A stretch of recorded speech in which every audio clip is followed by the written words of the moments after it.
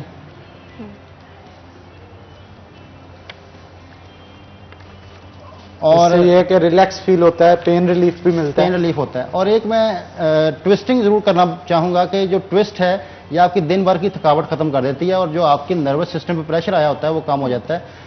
آپ right league کو اوپر رکھیں ایسے اور یوں بازوؤں کو سینے کے اوپر ایسے ایلبوز کو پکڑ لیں. آپ کیا کریں گے کہ جو لیگ اوپر ہے نا رائٹ, تو گھٹنوں کو لیفٹ سائڈ پہ لے جائیں گے. رائٹ لیگ اوپر ہے, گھٹنے لیفٹ سائڈ پہ چلے جائیں گے اور ایلبو کو رائٹ سائڈ پہ لے جائیں گے. اور یہ پوری باڈی ٹوسٹ ہو جائے گی ایک بار اسٹریچ. اور یہ ٹچ کرنا ہے گراؤنڈ پہ جو آپ کی جتنا ایلبو ہے, جتنا ایزیلی ہو. ٹھیک ہے, زور نہیں لگانا, زور نہیں لگانا, جتنا ایزیلی ہو. یہاں پہ آپ تھوڑی دیر رکیں, لمبے سانس لیں. ٹھیک ہے.